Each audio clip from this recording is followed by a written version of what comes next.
So we're here today with Lieutenant Colonel Dick Thompson, former MACV SOG 10 team leader, who ran recon missions into Laos, Cambodia and North Vietnam during the Vietnam War and the Secret War.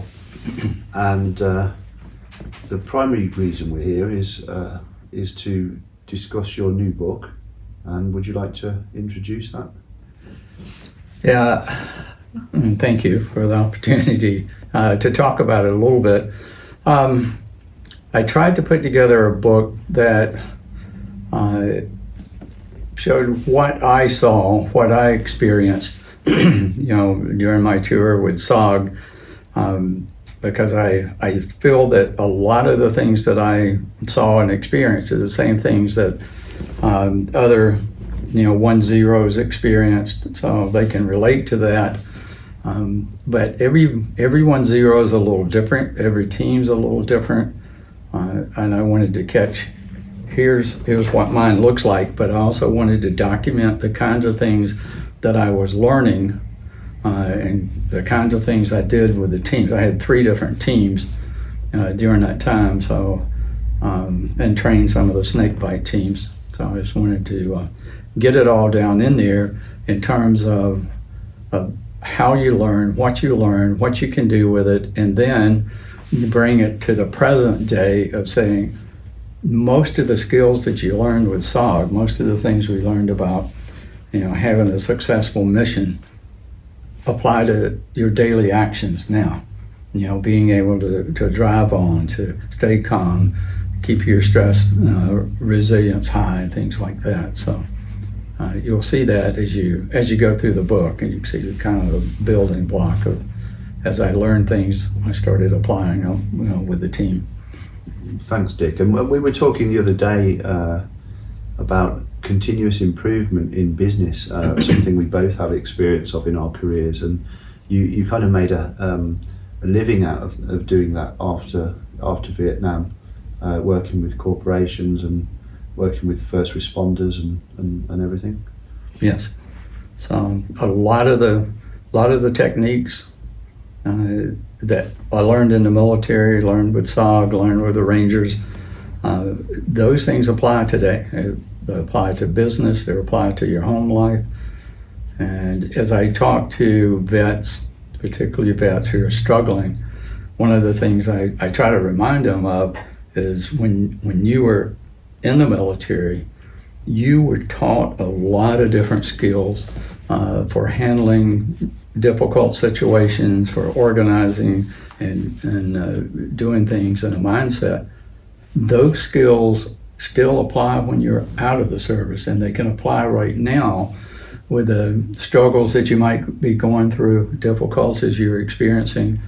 Those skills come in. I don't mean running around shooting people or something like that, but the skills of organization and stress reduction, and you just have a lot of skills that still apply.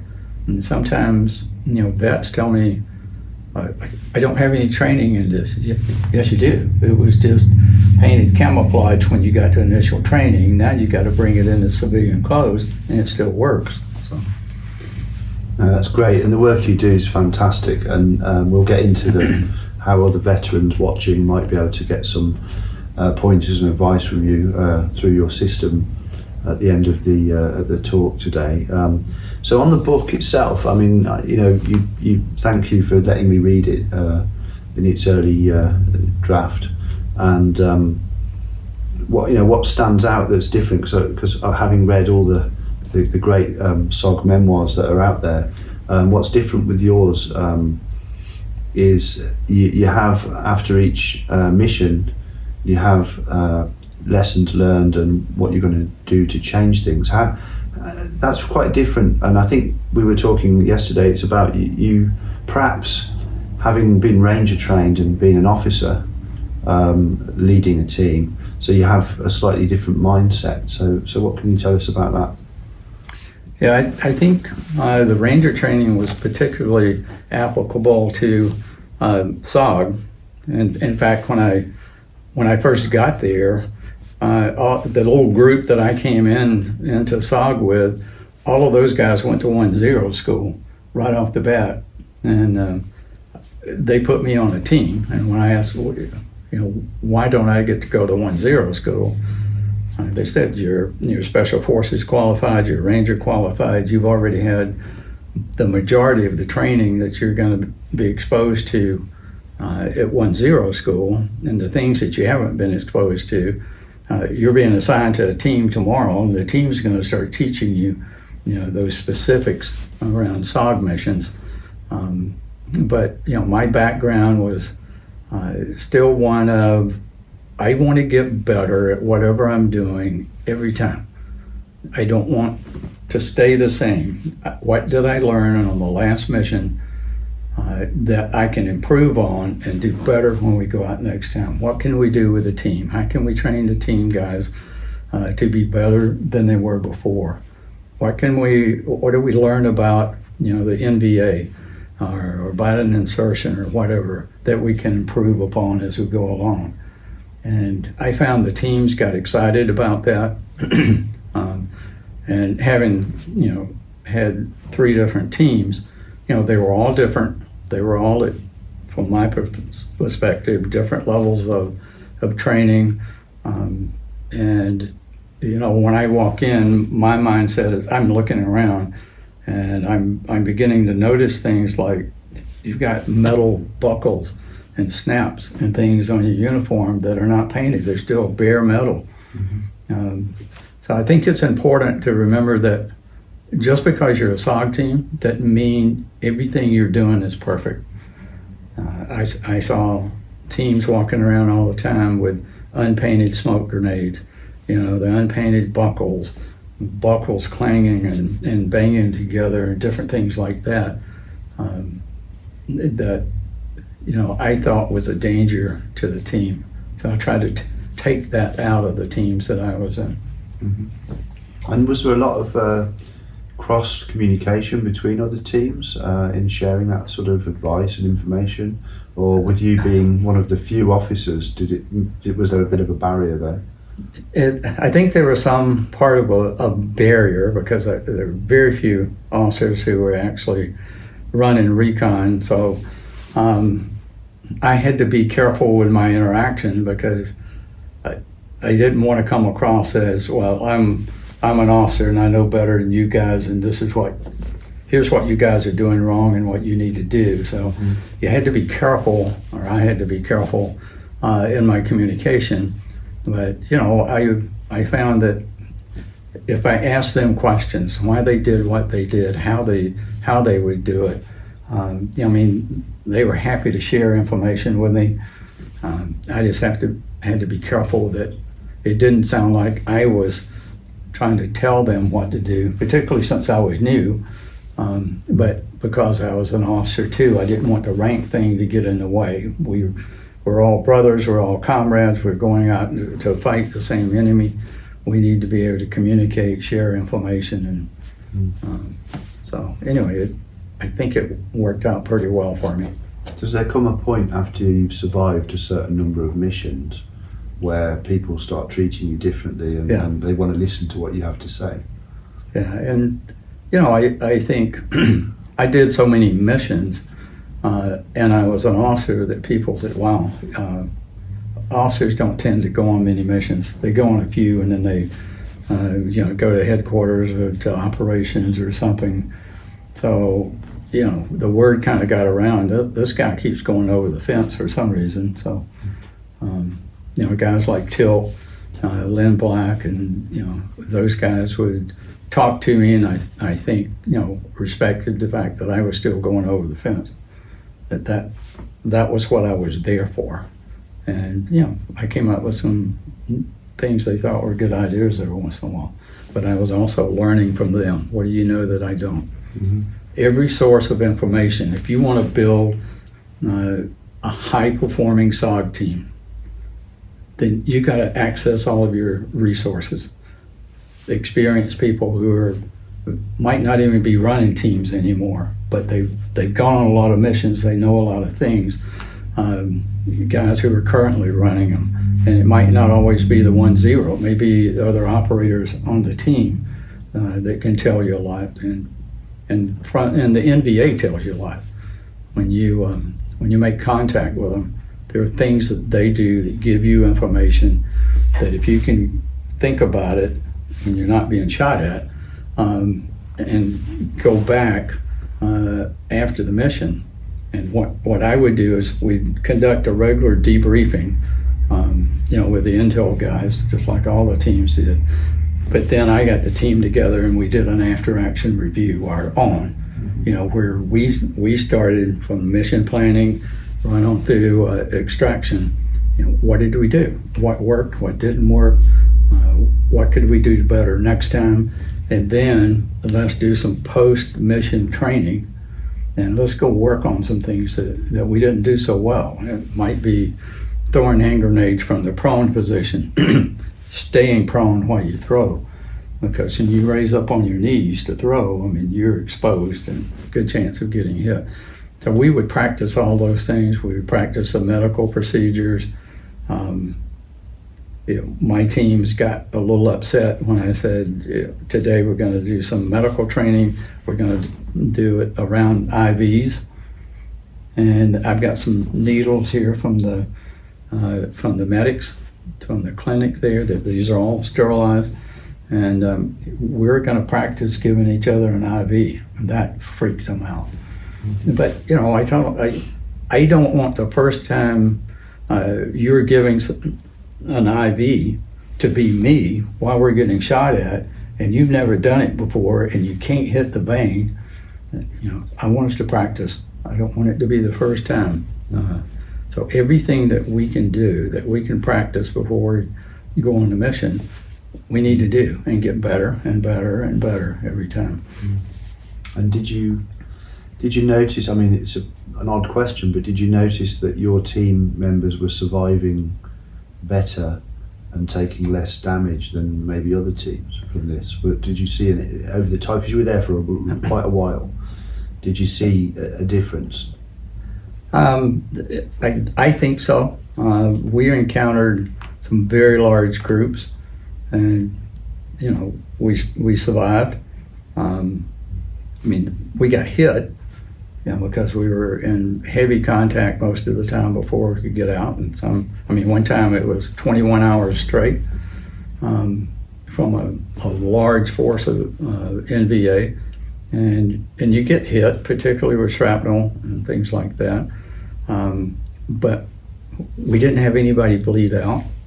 We managed to stop the bleeding, use tourniquets right, use the bandages. We started carrying extra compression bandages with us, because if you're just carrying one, that's not going to last long. When you get hit, and now yours is gone, and you have to take somebody else if you hit multiple places, or if the bullet went all the way through, you need a bandage in the back too, and the exit wound is going to be a lot bigger. You may need two on the exit wound.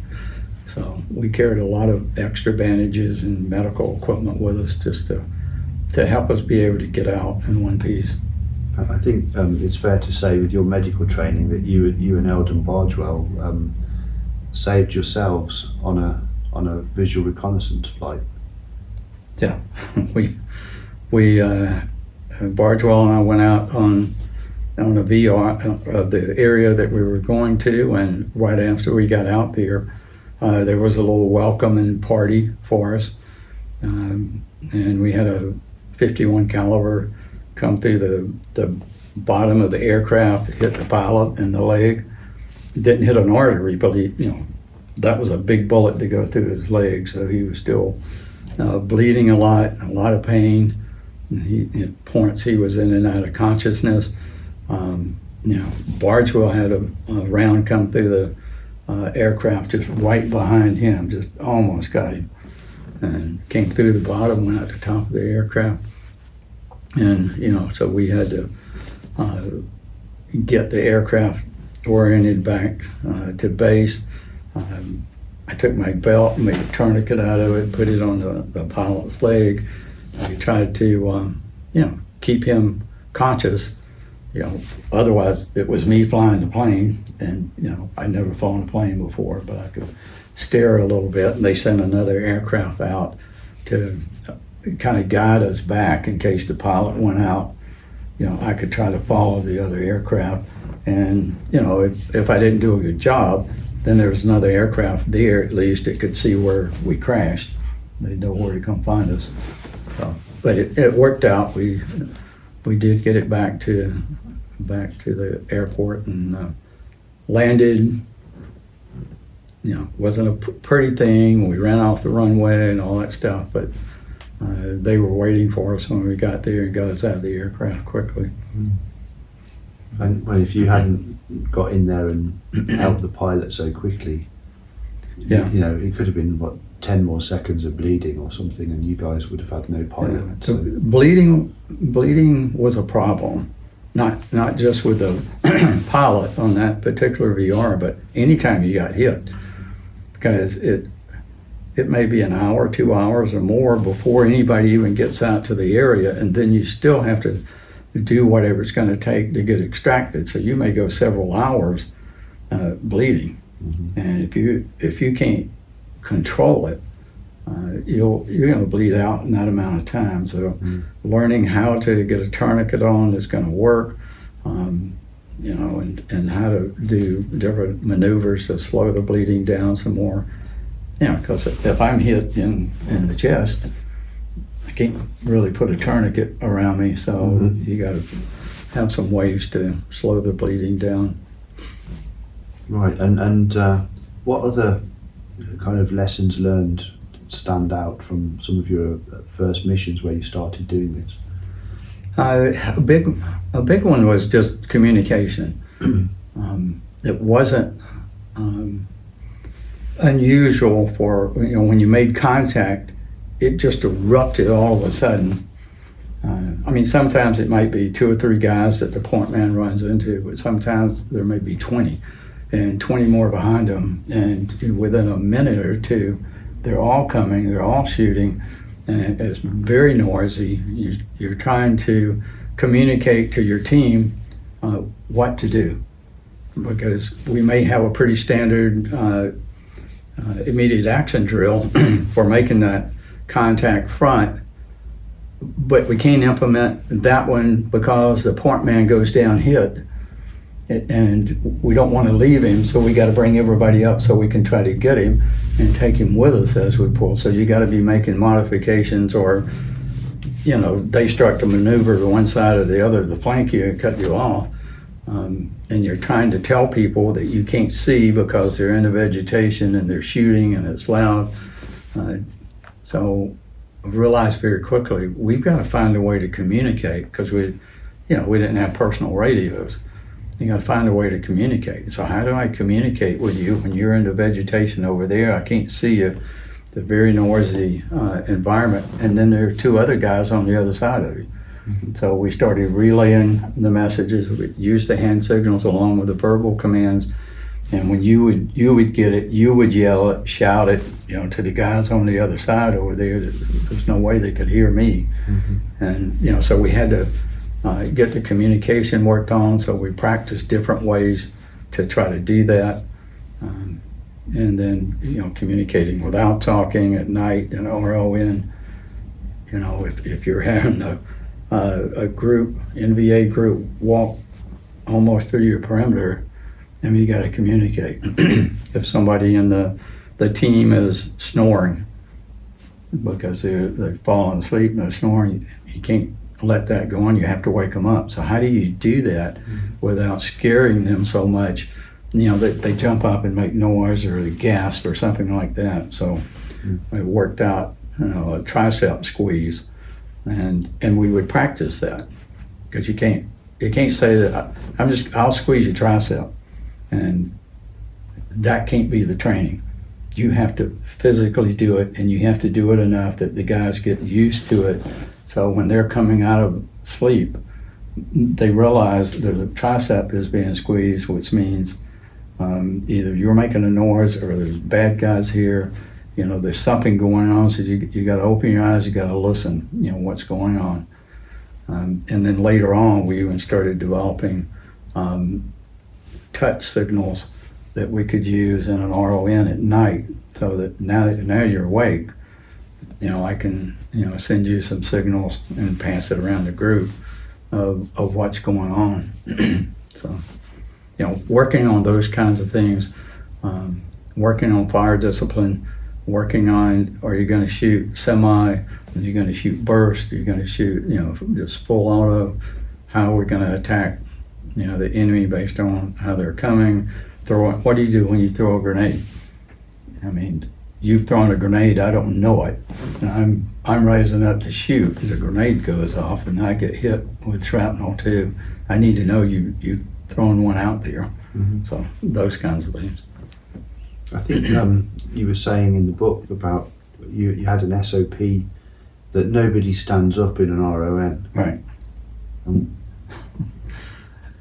Yeah. So if you have the SOP, once you're down, you're down. You can't get up, and you shouldn't move. I mean, because we're with a 6 or 7 man team. I mean, I can reach the 2 guys on either side of me. You can reach. Mm-hmm. I mean, we're in a little tiny circle like this. And if somebody's standing up, the rule was that's a bad guy. If none of us are going to stand up, if for some reason you have to come to me,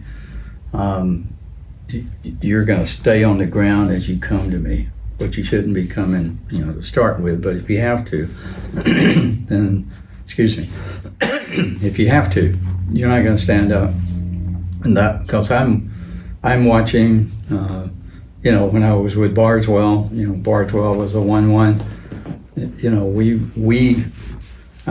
Our plan and the way we worked together was we both had the 22 caliber with integrated silencer on it. We were watching for the movement, and if there was a silhouette, somebody coming through, we're both tracking him. I mean, we're not going to fire the weapon unless we have to, because it's going to kind of give us away. But if we have to, we're both ready to take him out. And if he's got buddies with him, I'm taking the first guy that's coming in, Bardswell's taking the next one. So he and I, rehearsed a lot and planned a lot on how we would deal with people coming through. We had knives. Knives was an option in some cases if the person was going to be close enough to us and we thought we could get the knife in him without him firing a weapon. And when do you set off the claymores and things like that? We had to practice. And we would go to the range and practice in an open area to start with until we could get everything working good and practice. Then we would go with live ammo, still out in the open so we didn't shoot each other, and practice all the immediate action drills, firing, live ammo, setting off claymores, things like that. And then at Dynamite, I could go over, take the team over to Monkey Mountain, and now we're out in a jungle environment. And that changes everything in terms of trying to do an immediate action drill, because now you got to go around trees, you got to go around rocks and whatever the terrain is. And that just changes the way you move, because you're tripping and falling and you can't run straight. So getting used to being able to do it, and again, do it live fire, because we could go live fire out there. We do RONs out there, we do ambushes out there, and practice before we went on the mission. And you also were quite unpopular with the team because you asked them to wear their full war gear with all the weight in it. Yeah, I found in the beginning that team members were not excited about the idea of let's go do some physical fitness exercises. They didn't want to go run, they didn't want to do strength exercises and things. But as I thought about it, why not just go do the immediate action drill things with full gear? So we're carrying the full weight. And if you're getting down to the ground, you're getting up off the ground, you're running, you're doing immediate action drills, and you're running with the ruck and everything on, carrying the full weight, you're doing strength exercises. So they were getting stronger and stronger just from the immediate action drills. And another thing that I had done was I increased the number of claymores, the number of frags, number of magazines that people were carrying. So I was increasing the weight everybody carried, in addition to the other things. So I wanted them to get stronger and used to carrying that much weight. As we were discussing last night, I had the chance this summer to try the war gear on with a lot of the real weight in it, with the Modern Forces Living History group, and those guys get a lot of the kit, they get it right, but when you've got all this, you've got pouches and magazines in front of you here, getting down on your front is really uncomfortable and tricky. And as you were saying, your body's raised up off the ground, and you've got your ruck on, and that sucker weighs 50 pounds or something, or heavier with all your 50 mags on your body. Well, and the radio in there, so that ran the weight way up. But so you have all that weight on you, which makes it hard to get up and down, hard to crawl with. If you try to roll over, if you really roll all the way over, at some point you're going to be on top of the rucksack, so your body is sticking way up in the air, which makes you a super target, to get hit. Because my rucksack used to get hit, on a regular basis. Mm-hmm. But if I swap my body for the rucksack's position, then those bullets would have been coming into me. Mm-hmm. But on the front, like you mentioned, I had almost nothing in front. That's where my medical kit was, mm-hmm. So flat pouch. Mm-hmm. The canteen pouches started on my side. So if I was fully prone on my stomach, I had almost nothing right in front of me to hold me up. Mm-hmm. My goal was, to the degree that I could, look like an old empty pair of jungle fatigues laying out there on the ground, because I was so close to it. Right. And you were saying also you carried your knife on its own belt? Yeah, I had 3 levels of equipment, and that's what I wanted the team to have. So you have your mission essential equipment and some extra ammo, food, all that kind of stuff in your ruck. You could lose your ruck and still go on and be in combat, fight, do all that, because your LBE had ammunition and all that kind of grenades and everything on it. So you had a lot of that with you. But then a 3rd level was, what if you lost your LBE in addition to the rucksack? My mindset was, now we're in pure survival mode. So I carried a 4 magazine bandolier around my waist, just the regular bandolier that had magazines instead of just the ammo. So I had an extra 4 mags right here for my CAR-15. I had my K-bar was on a separate belt that was holding my pants up. That way I could drop everything. My knife was still with me. My knife was on the side where I could get it. I had, my compass was in my pocket. I had a compass, map. I had the S-17 panel and mirror folded up in a little pouch in my pocket. So I had, signaling devices, all of that. I had my survival radio was in my shirt pocket. I put it there because it was over my heart. I just thought, that might save me someday, which it did. So, and I wanted everybody to have their equipment in the same place. If you're down, and I need more frags, or I need magazines, I know exactly which side it's going to be on, where it's going to be on you, because everybody's got it in the same place. So I can find it and get it quickly and use it. I know where your notebook is that you might be carrying, taking notes and things in.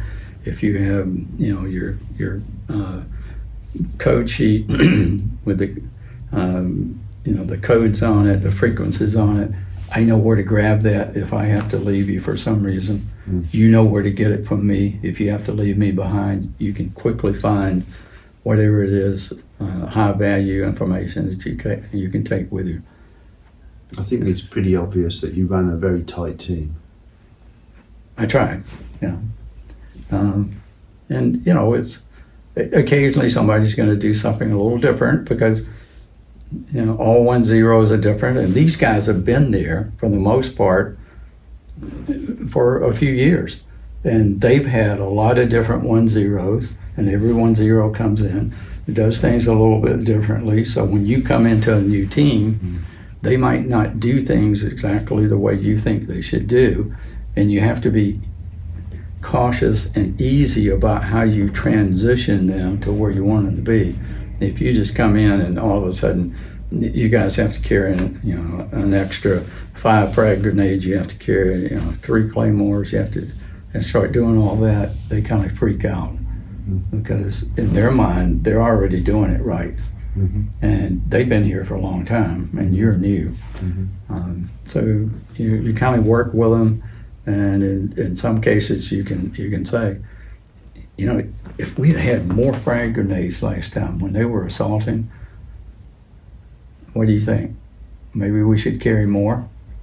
Does that make sense? And the guys would be thinking, oh yeah, they were overrunning us. I would like to have had a few more. So why don't let's up it a little bit and carry a few more. So just little things like that to slowly transition them over to a higher performing team, standardized equipment and everything. And did you work with them on keeping calm in combat, or were they already pretty good because they've been doing it for years? They were pretty good at doing it, but I mean, everybody can improve. So yeah, I taught them breathing techniques and things like that to help calm down, particularly when they were hit. That freaks you out. If you get shot or you get hit with, a big piece of shrapnel, kind of freaks you out. How to get them to calm down, and sometimes you have to help them breathe. Okay, watch me. Okay, breathe in. And so you start working with them to calm them down. We're going to get out. We're okay. We got gunships coming, extraction ships. We're going to make it. I just need you to stay here and stay calm, so you don't lose too much blood. And, things like that, and just getting them so that they trust you, and helping them be able to relax. And I did breathing and all that. I would be doing the box breathing technique as I was coming off the skid, just to.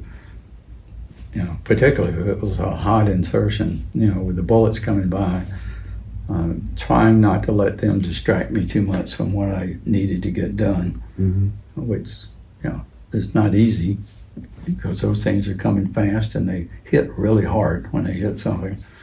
So, but building the trust, and them having trust in the 1-0, trust in the 1-1. And a lot of the missions I went on, I was the only American. So that worried them sometimes because they thought, I'm the guy that can speak English and sound like an American to call the gunships or extraction ships or whatever. They don't want me to, take a bullet or something and endanger them in terms of getting out. So they would. I found, it didn't take long for them to start getting protective, but not just in the field, even in camp. You don't mess with a 1-0 if any of his team members are around. Those jokers will lock and load in a heartbeat, and that's their 1-0. Leave him alone. Yeah, you're the lifeline with the radio. And, so you obviously come back from Vietnam and then had this transferable skill set. You worked, for the military for many years, working on the same kind of principles of improvement of training and that kind of work. In a lot of probably still classified activities. And then from there you've gone on and worked with first responders and SWAT teams and all kinds of people to help them. And in your private time you do a lot of work with veterans too. Do you want to tell us a little about that?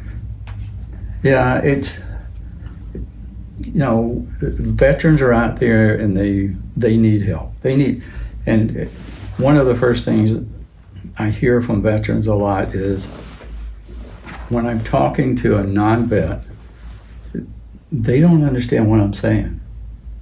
They'll nod their head and say, yes, I know what you're saying. And they very quickly realize, no, you don't.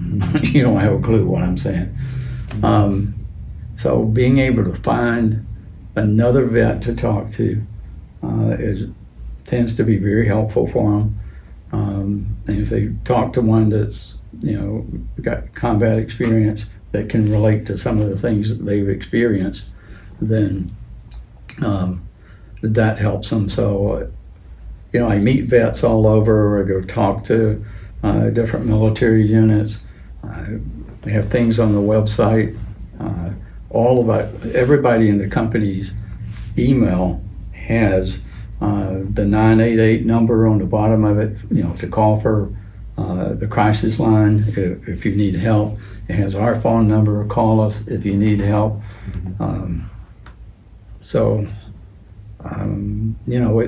We're out there trying to interact with different veteran groups, gamer groups, wherever we can find a group of vets and say, we can help you build your stress resilience. I mean, if nothing else, if you'll go to this website and click on this link, there's a questionnaire there. If you answer those questions, it will then generate a 25-page report that comes back to you and says, there's 7 best practices that help people be really stress resilient.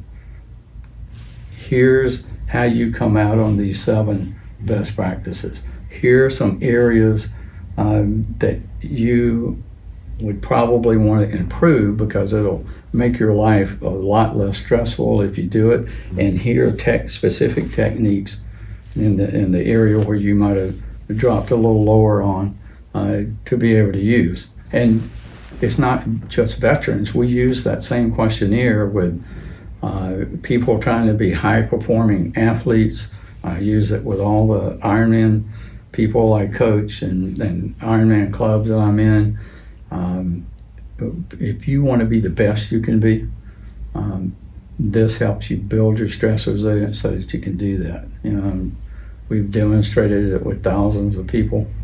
And, like you mentioned, if you're a veteran, and you want to improve from where you are right now, and you may be great right now, but you want to go to the next level, take the questionnaire, fill out those questions. It's not, you won't find a question on there that says, have you tried to harm yourself in the last 2 weeks, like you get with, if you go to VA or something, they're constantly asking you that. This thing doesn't ask you that, but it gives you back a detailed report of, here's how you can be better than you are now. Yeah, this is a different thing, isn't it? It's like you guys in Vietnam coming off a mission and saying, how can we do this better? How can we improve?